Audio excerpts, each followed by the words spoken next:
Welcome to the next episode of Rise to Prominence. I'm fortunate enough to be in the Beyond Recruitment offices here with Liza Viz, the Chief Executive of Beyond Recruitment. Lisa is an inspiration. She was born and raised in South Africa on a very different career path, but fate took her in a different direction, where she now finds herself in New Zealand and leading the way for the recruitment industry. Her dedication to the business and the recruitment sector as a whole in New Zealand has led her to become a highly influential person for the sector. She has weathered many financial storms over the years, yet her tenacity is a testimony to her success. Let's hear all about it from Lisa.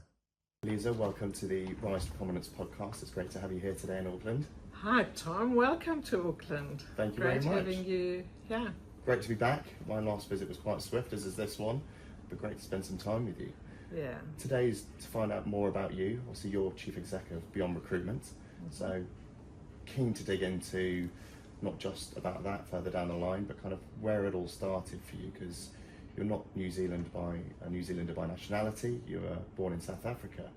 So tell us a bit about that. And you started off, I'm aware of your BA in law, so a removal away from recruitment. Goes way back, Tom. So I guess when I was at university, I was studying law, as you mentioned, and really enjoyed it.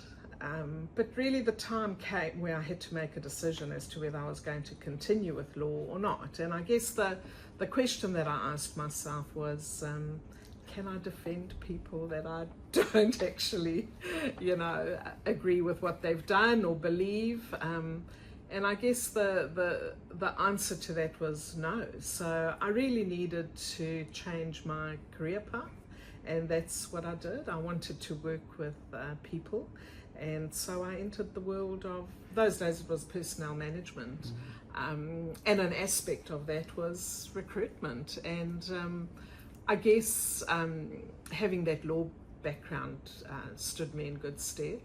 I started off in personnel management, but then set up my own recruitment business. I'd reached a bit of a glass ceiling those days, and decided I'm going to do my own thing, and that's what I did. And I started a business, and I guess the history continues from there. So a lot of people who I speak to end up kind of saying, oh, well, I fell into recruitment. It was, a friend of a friend was doing it. I got referred. It was just relatively easy to get in sales, but it sounds like yours was a strategic move from the outset. Partly strategic and partly fell into it, because as I say, I knew that I wanted to sort of work in that human-centric pathway, and personnel or HR sort of made sense, but then there was the recruitment aspect, and then, as I say, I fell into buying my own recruitment business. So you bought a recruitment I bought a small recruitment business, and then grew it from there. Yeah, and that was in South Africa. That was in South Africa. And how long did you do that for then, with your own business? I did that for about 5 or 6 years. I can't remember exactly how long it is. It's a long time ago. And so what was then the move? Obviously we're sitting here in Auckland in your stunning penthouse offices in the central Auckland. A slight removal away from South Africa of just buying your business, running it for 5 years. Was the plan always to kind of look beyond the borders of South Africa? Was that intentional, or?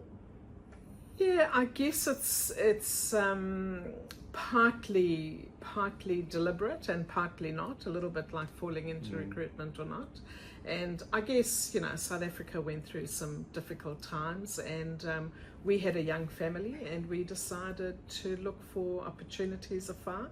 And, I am a little bit of a child of the world. I've got the South African, grew up in South Africa, but Greek Cypriot by descent. And so, that part of me was always going to be to actually look elsewhere, and New Zealand made a lot of sense. The lifestyle was very similar to South Africa, and going to Europe those days wasn't really what we wanted to do. So here we are in New Zealand 30 something years later.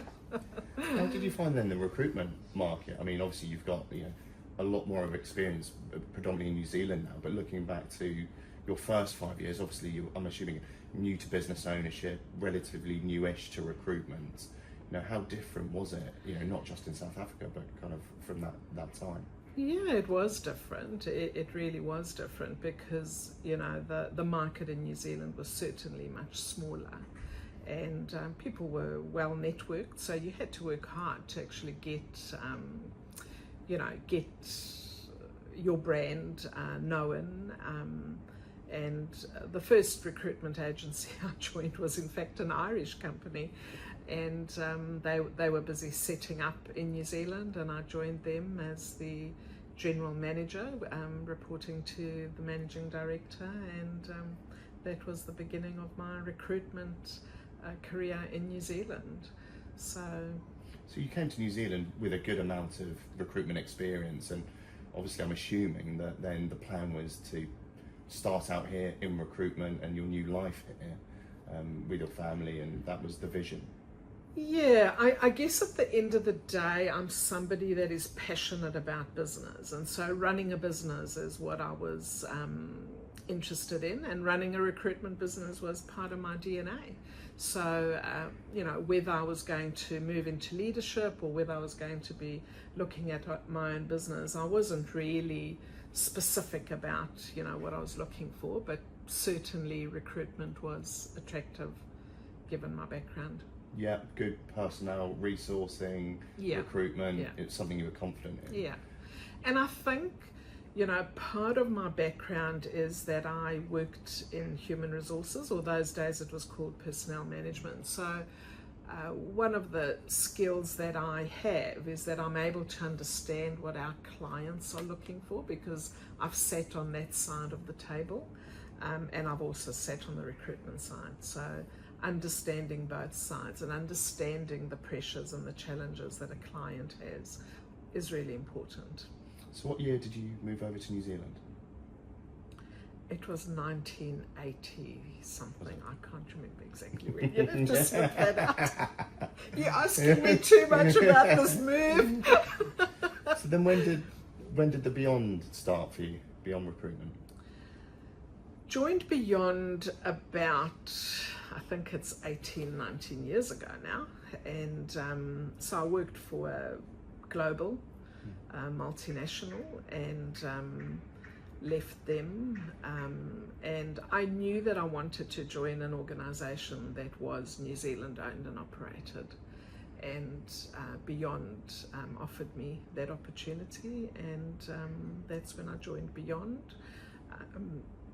Beyond had been going for, I think it was a year and a half or two when I joined them, and yes, and I've been with Beyond since. So what did you join as? A recruitment consultant? Yes, in fact I joined as a manager, basically with the remit of growing a number of different specialisations. Beyond at that time was specifically IT recruitment, and so my remit was, grow whatever other specialisations you can. So I started off with accounting and finance, worked a desk myself. In fact, I worked a desk till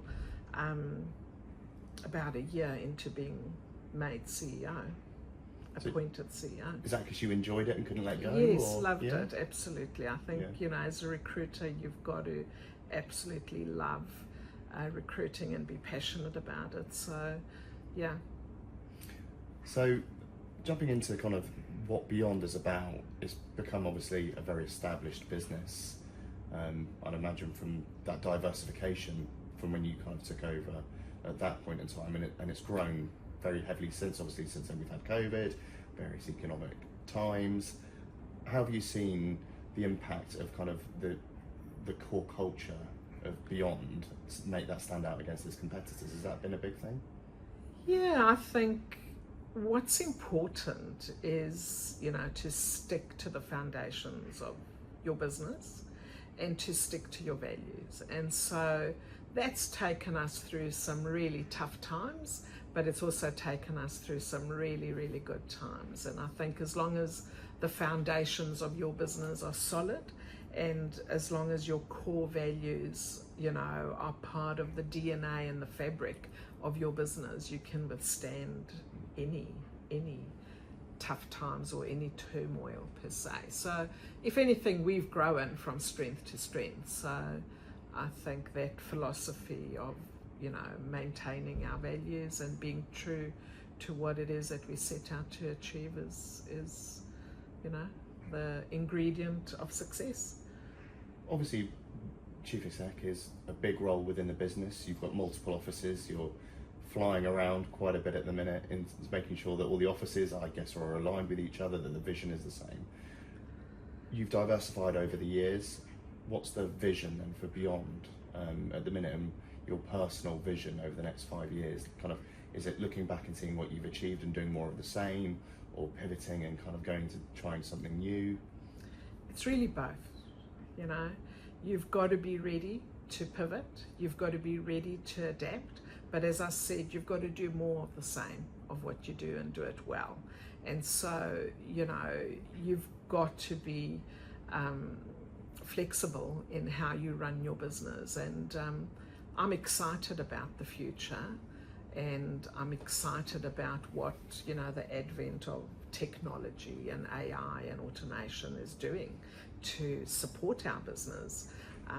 What I think is important, though, is to maintain that human connection and that human-centric strength that we have as a business. And core to everything is having the right people. And I'm very proud of the people that we have in our business. We've got very senior, highly experienced people who are passionate about what they do. And if you've got the right people around you, you can move mountains. And and I guess passion at the end of the day is important, to the very fabric of, how you run your business. You've had, when you look back from your law time, buying your own agency, and then obviously general manager of Beyond, and then into CEO. Over the last 5 years, and looking back, do you think what you've learned from the start, from the law, and buying your own agency, which in itself would have been not a tough time, but a tough experience going through that, setting it up and then trying to grow it and scale it, then into recruitment and into the COVID time when recruitment dropped off quite heavily. Yeah. In your leadership role, how did you tackle that on your own? Yeah, you've really got to dig deep. I think, the background that I had in law helped me, with critical thinking, rationalizing, understanding. I'm a believer that no problem is insurmountable, and so I believe there's a solution to absolutely everything. It's not that serious. Forever the optimist. You have to be an optimist, but at the same time you've got to be a realist, because you've got to work through things. And so that ability to work through things and deal with the problem on hand is really important. So yes. So what would your advice then be if there was people coming up through the ranks as you have done, going into new agencies, being promoted into bigger roles where they kind of get that imposter syndrome and they're coming across really tough decisions? Looking back on how you handled it, what would your advice be to somebody going into that role? My biggest advice, Tom, would be to be your authentic self. Too many people, live that imposter syndrome. And I think, we've got to be real. I mean, whether I've got a title of CEO or GM or MD or director or whatever, at the end of the day, I have to be real and true to myself and true to my people. And, that rubs off. That rubs off in terms of how we work with our clients, how we work with our candidates. And so my advice to any upcoming person who's looking to grow their leadership or, build a business is to be real, stay real. Do you think those values then you've managed to install in your senior leadership team that has helped Beyond Recruitment grow in the same aspect? I believe so. I've had some really, and do still have a lot of loyal people that are, working in our business. We've got good longevity in our business, and I think loyalty and trust is really important. So going forward, and also I'm assuming like actually looking back, is then what's your biggest learnings that you've had a varied career, albeit predominantly recruitment, is what are your kind of 3 biggest learnings from the variety of things that you've achieved over the years? Relationships are everything. You know, in recruitment particularly, or whether you run a business, you know, those relationships based on integrity and honesty and good values are really important. So I think for me, you know, in terms of my career learnings, relationships are important, but they've got to be based on, you know, those values of integrity. The other thing is, you know, in your business, you've again got to be real. You know, you've got to have the foundations. You've got to have good direction. You've got to have good process, good systems, and then good people. So for me, you know, that's a key thing that I take away from my career. And then, as I said earlier, I think for me, you know, a problem is a problem, but it's not insurmountable. You can get through it. There's always a solution to everything. And I think if you've got that approach, you can get through anything. Come across as quite an optimistic person. And I think anybody that's worked in recruitment, I think there was a meme going around over the last kind of 12 months about people just generally in life should understand rejection therapy or go and have rejection therapy. And the meme was, yeah, if you want rejection therapy, just work in recruitment. And so, that's true. Yeah. And so obviously, you know, for you know, as many like jobs as you place, there are 3 dropouts, 3 rejections, etc., etc. So it's relentlessly, well, difficult or tough job, but you know, mentally there's a lot going on, and you come across as a very optimistic, bubbly personality. How do you separate that CEO role, the leadership role, driving a business, you know, having 40 plus heads and growing the business? How do you cut off, and what do you do to disassociate yourself from that? To disassociate myself from my business?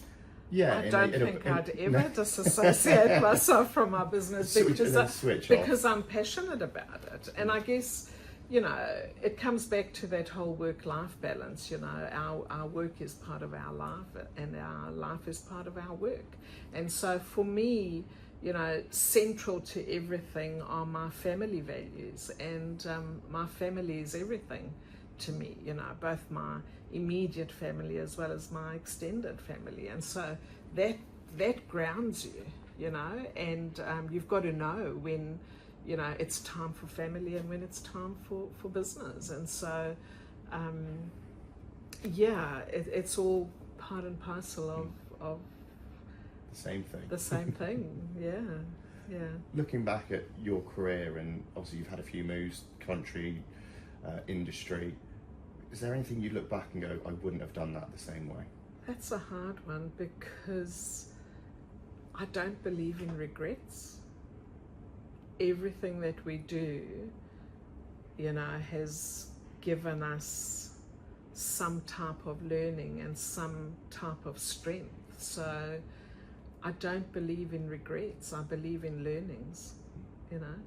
And then looking forward, if we were sitting here having this conversation in 5 years' time, is there something that you think, God, I'd like to, that's something that I'd want to personally achieve through Beyond Recruitment? And is there a vision ahead that you think, right, that's what I want out of the next 5 years? Because if I look back and I see these sectors of your life of whether 2 years, 5 years, you've kind of had big achievements all the way through. And you've been, like you said, with Beyond Recruitment for nearly 20 years. You know, what does the next 5 years look like for you?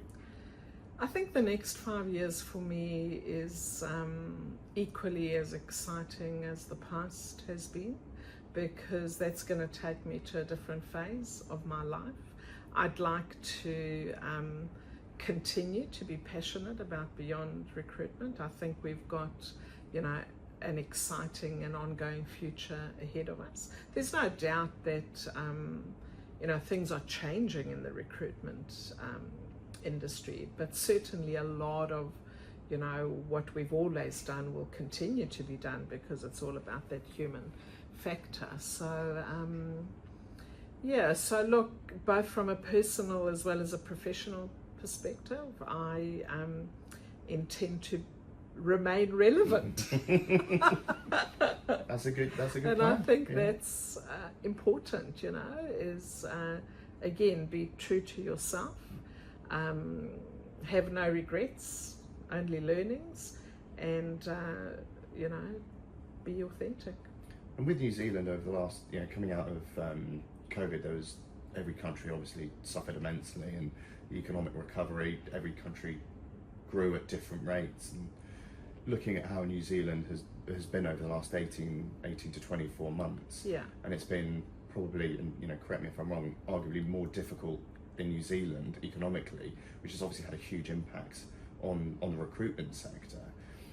Is there now a point where you see kind of, going back to next kind of the last point, the 5 years or the next 2 years, that we're at a changing point this year into next year where you feel that that's changing for the better? Yes, you're quite right. New Zealand's been through a tough time, particularly in the last 12 to 16 months or so, exacerbated by the political environment and the post-COVID frenzy, as I refer to it. So, we've been through a market in the last period of time where hiring requirements were way less than what they were before. So we kind of went from the one extreme to the other extreme. We are seeing that there is a positive upturn. We are seeing that clients are saying that they're definitely going to be, hiring, that, a lot of clients are re-engineering their businesses at the moment. And I guess that in itself, I think, is going to create opportunity. And we've already started seeing those opportunities coming through. We're way busier than what we were, for example, the end of last year. And we feeling that positive uptick is really going to kick in round about August, September this year. Is it ever going to get back to that hiring frenzy post-COVID? I don't think so. Although it's fair to say that we will continue to have talent shortages. And so as long as there are talent shortages, we are very relevant. And, businesses are always going to need people. People leave, people come, people go.